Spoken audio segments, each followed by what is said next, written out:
Hey everyone, how's it going? Thanks so much for tuning in. For today's video, Land Rover has given us the opportunity to experience the 2015 Range Rover Evoque. Our tester starts out around $41,000, but as equipped it's around $51,000. A full price breakdown can be found in the description box below. As always guys, this is going to be a detailed in-depth review of the Evoque. We'll start it up, show the engine, get an exhaust clip, go over the performance data, take it on a thorough road test, and show you many of the unique aspects of both the interior as well as exterior. And so, without further ado, let's go ahead and hop on in, start it up, let it run. Our tester is finished in Yulong white with an almond leather interior and espresso accents across the doors, dash, and carpeting.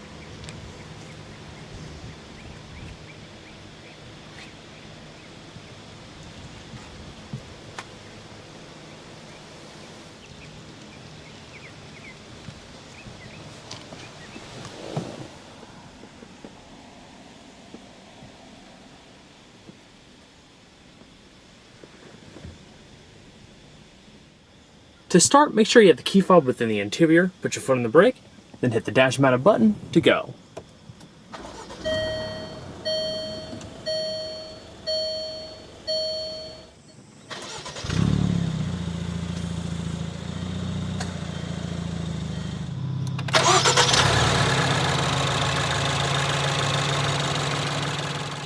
The Evoque features electrically assisted rack and pinion steering that's routed through the 3-spoke leather-wrapped multifunction steering wheel. Satin silver brightwork highlights the controls in the upper spokes and lower split spoke. The overall ratio is 15.4 and takes 2.47 turns to lock. Turning diameter is 37.1 feet. The steering rack is solidly mounted to the subframe to enhance precision and feedback. It's a fun little thing to toss around. The steering is smooth and responsive, but firm enough to deliver a level of sport you'd expect out of this class. We'll discuss how it hits the road, including comfort and ride quality, later on in the video. Introduced for 2014, the ZF 9HP 9-speed automatic transmission, which replaced the previous 6-speed automatic, continues to be the sole transmission offered. Its wider spread of gear ratios leads to improved fuel economy over earlier models. It behaves similar to some of the Chrysler Group applications we've driven lately, but it definitely felt more at home here. You can place the transmission into a sport mode, which holds the gears longer between shifts, and you can also shift it manually via the paddles behind the steering wheel.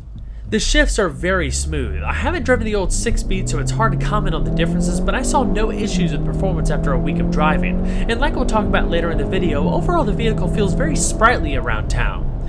It's routed through a familiar aluminum rotary dial with a grippy knurled finish.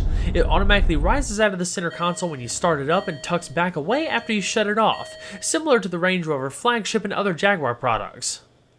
In addition to your typical backup camera with adaptive guidance lines, there's also an available 360-degree camera system. There's 5 different cameras in all, placed all the way around the body to give you a bird's eye view of every single corner practically, allowing for easier parking and greater viewing when going off-road.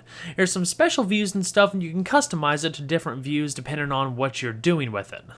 As you'd expect from a vehicle that wears the Range Rover badge, the Evoque features an advanced 4-wheel drive system as standard equipment, paired with the terrain response system. It's not quite as complex as the Range Rover flagship, only having 4 modes, but you can also have 5 modes to tailor driving dynamics for any road or driving situation. Our tester is missing the dynamic mode, of course, which we'll cover later on. There's a general program for everyday driving, grass, gravel, snow, sand, as well as mud ruts. Other assist systems include hill descent control, gradient release control, hill start assist, and more. There's also a standard auto start stop feature to help you save a little bit of fuel when coming to a stop, and that feature can be turned on or off via a button in the center console. So let's go ahead and flip on the automatic bifunction HID projector headlamps, LED fog lamps, rear fog lamps, and the hazards. All 4 windows are fully automatic, and we'll go ahead and check out the exterior. The Evoque is the smallest, lightest, and most fuel-efficient Range Rover you can buy.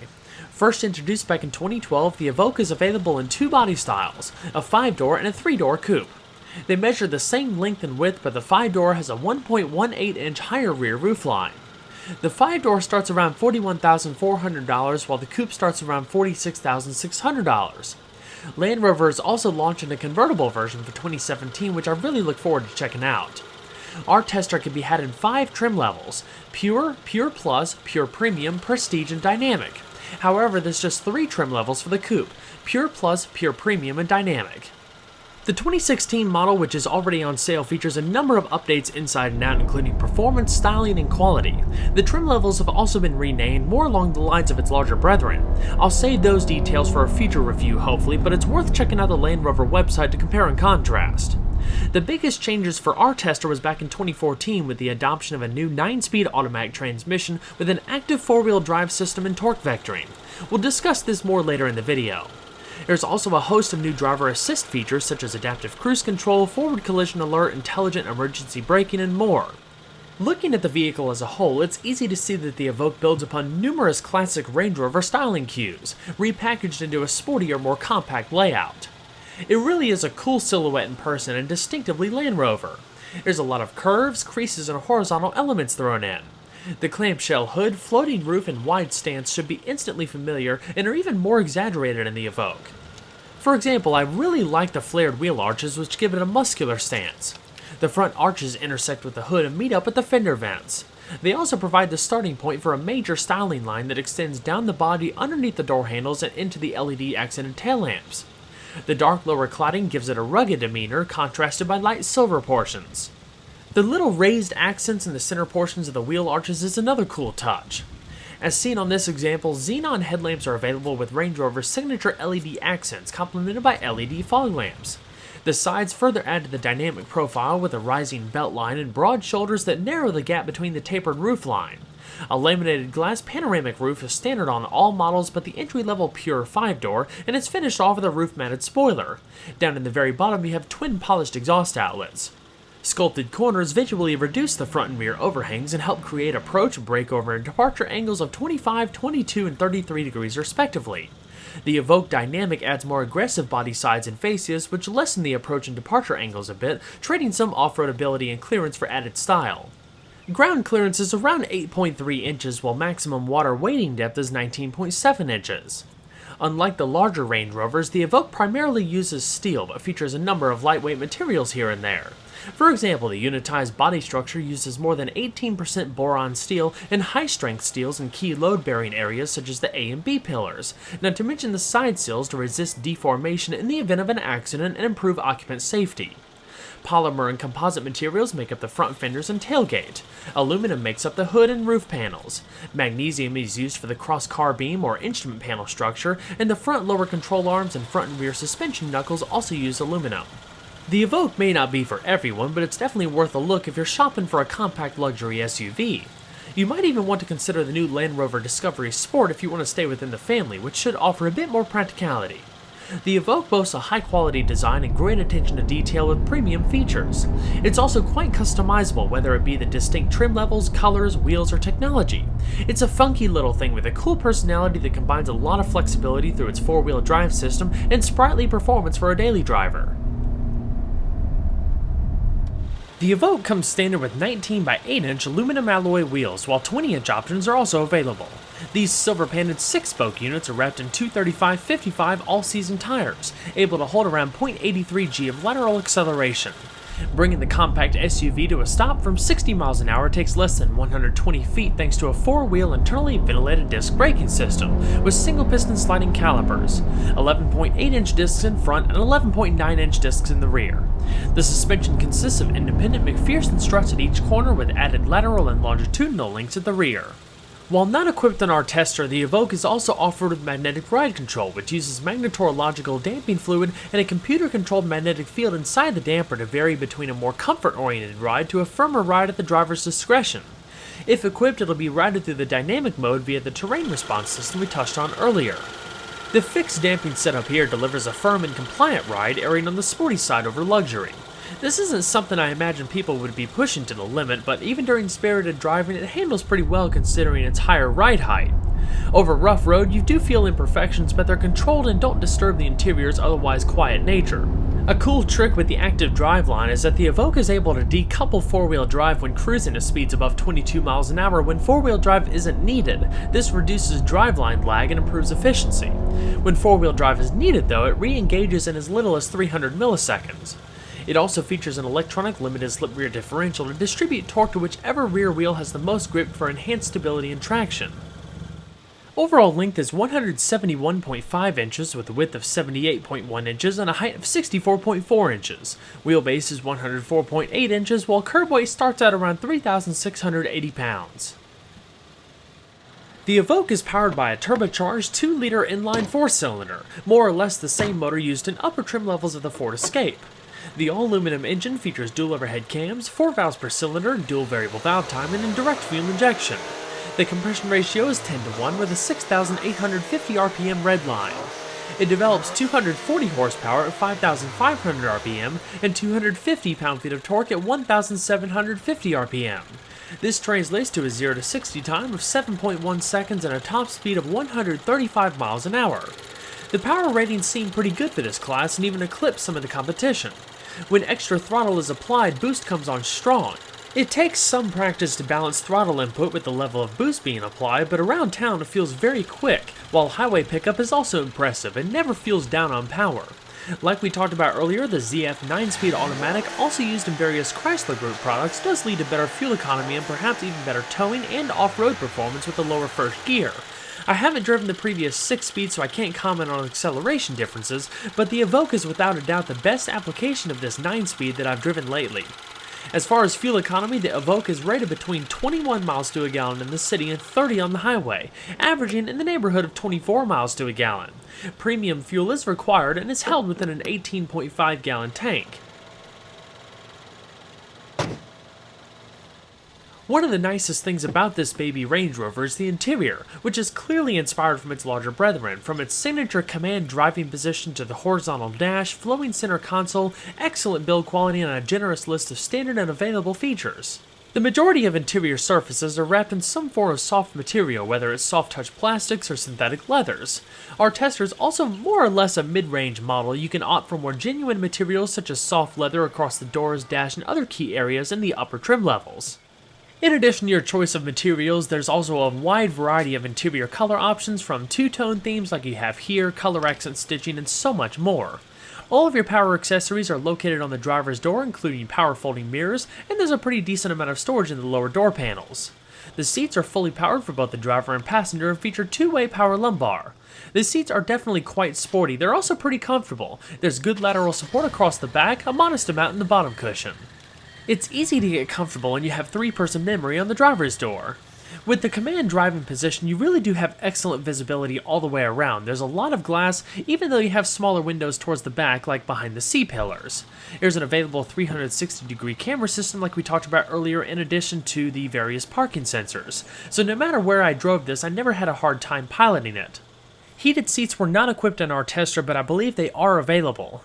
While all Evoques in general can seat up to 5 people, when you opt for the 5-door, you have about 2 inches of additional shoulder space for rear seat passengers. Exclusive to the coupe, you can also opt for 2 seats in the rear, so individual seats, but at the expense of hauling the extra passenger. The headrests are adjustable vertically, and you have adjustable seat belts with plenty of airbags all the way around, including knee airbags. I love the floating console, has a little bit of storage space underneath, and the brushed aluminum brightwork is beautiful. The aluminum and many other interior components are actually made from a majority of recyclable materials. The steering wheel is manual tilting telescoping, the upper portion of the dash is wrapped in synthetic leather, and you have the standard glass roof. So let's go ahead and see if she sounds.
And we'll go ahead and shut her up.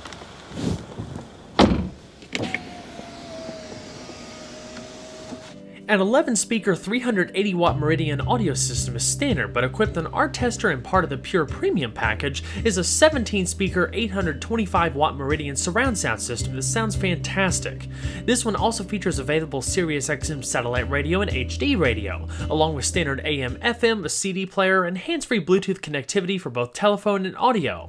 It's routed through an 8-inch touchscreen infotainment system that we'll go through in just a bit.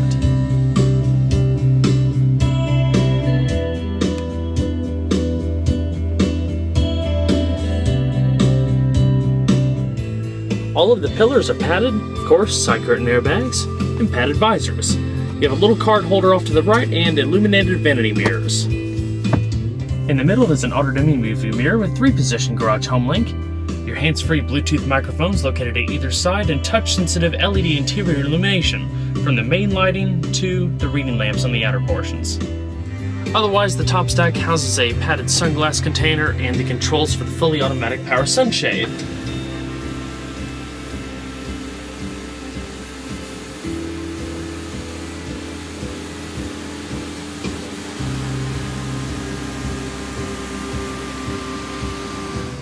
The infotainment system is identical to any other Jaguar Land Rover product that I profiled recently, so I won't go into this too heavy. It doesn't have the touch-sensitive controls on either side, but the features and functionality are identical, like I said. This is the home menu activated by that button right there. You have a setup menu so you can customize various settings, activate your parking sensors, change the different media mode, go to your audio-video screen, navigation, and hands-free Bluetooth telephone. Satellite radio is standard. You could change the source for the different media devices there. It's definitely not a bad system at all. I like the way it's organized and stuff. It's a little bit outdated, especially when it comes to the camera screens and stuff. The resolution isn't that great, but still, it offers a tremendous amount of functionality, so not too much to complain about that. For what it is, it's extremely easy to use. There's a little bit of lag between the menus, but it's not too bad. The extra features, like I talked about earlier, go in between your different camera settings, the 4x4 screen. You can adjust the interior ambient lighting, which is pretty cool, especially at night. Going into stealth mode. That's also pretty cool. It entirely blacks out the screen, so there's no like gray screen or anything like that at night. If you want it off, you can actually put it completely off. And eco data, you can see how economical you're driving, check on your journeys, things like that. That's just a quick overview of the system. If you'd like to see it a little bit more in depth in action, check the right hand corner of this video player. I have some of my other Jaguar Land Rover product reviews listed. Continuing down the center console, you can definitely tell the latest Range Rover DNA styling language is all apparent here. I mean, flat dash, flowing center console, and I like this unique floating portion right here where it has a bit of extra storage. Right here you have a dual zone electronic automatic climate control system, temperature on either side, fan speed, front and rear defrost, different zones, pretty typical. In-dash CD player up top with some basic radio controls, electronic parking brake, downhill assist, eco start stop, and traction control. Your terrain response 4-wheel drive settings. Open this up, you have 2 metallic lined cup holders, a 12-volt power outlet, and a small bit of storage. The brushed aluminum trim coming down the center console and the dash is also a really nice touch. The padded center console is sliding, pretty nice touch, and then you open it up, it's lined in felt, houses another power outlet, and has an auxiliary and USB port for media integration. Attention to detail is also really nice. I like the double accent stitching. As far as the steering wheel, on the right hand side you have your driver information controls that correspond to that digital display there, radio controls off to the left, hands-free telephone voice commands, and cruise control. Help. Voice help. Voice commands are generally given in the following format: device, function, and setting. To give a command, briefly press the voice button and speak naturally after the tone. Your wiper controls, including your automatic rain sensing front wipers, and your lighting and turn signals. Using the arrow pad for the driver information system, which actually displays quite a lot of information, distance till empty like fuel, vehicle temperature, gear, a digital speed readout, outside temperature, a clock, and your radio data or media data. Various driving features. Some extra safety bits, trip computer, customizing the instrument display, vehicle setup, more personalizable options, and you can play with that when you check out the vehicle in person. The three-dimensional gauge highlights are also pretty cool. These lighted portions right here stick out a little bit from the numbers, providing a pretty cool effect at night. Alrighty. We'll go ahead and shut her down. Now let's go ahead and hop in the back seat, check out overall space and amenities.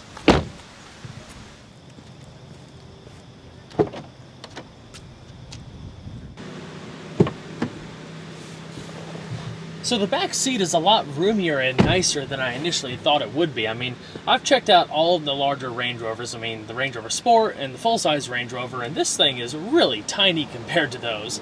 But despite its small exterior dimensions and sloping roofline, the interior is pretty accommodating, I think, at least for my height. I'm 5'10", with a comfortable seating position for myself in front. I probably have about 3 inches of leg space, and with the sunshade pulled back, I'd estimate it to be 4 inches of headspace. I mean, I'm not cramped back here by any means, and this glass roof is amazing, letting in so much natural light, and it's tinted, so you don't have to worry about baking on a hot, sunny day. The back seat is also really comfortable. There's a lot of padding in the lower cushion, good lower back support up top here. I mean, I could travel in this just fine. Pull down the middle armrest. It's also padded. You have a little storage cubby there, 2 cup holders, a little bit shallow, so you're not going to be putting too big of drinks back here, I wouldn't think. You can sit 3 people. The middle person might be a little cramped, especially if they're about my height. A little bit of a drivetrain hump. Definitely would be shoulder space will be the tightest thing back here. But you do have an adjustable third headrest, which is a nice touch in addition to the outer adjustable units. Down below here, you have a small storage tray, 2 air vents to keep everything nice and cool, storage pockets on the back of the seats, of course, side curtain airbags, and you have reading lamps. But yeah, that's about it. Not too much in terms of technology or anything like that. You have a lot of storage in the door panels here, a lot of good soft touch material, just like you have in the front. Very well put together, very roomy for the size, and comfortable. I mean, not too bad at all. So let's go and check out the cargo space out back.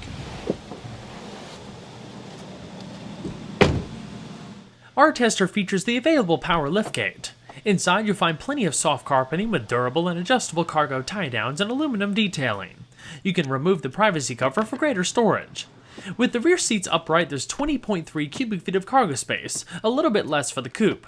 Fold the seats down and the total space more than doubles to 51 cubic feet. The coupe is slightly less at a total of 47.6 cubic feet. Underneath the trunk floor, which you can fold back a few steps, there's a temporary spare tire. Not to mention plenty of illumination out back and a 12-volt power outlet.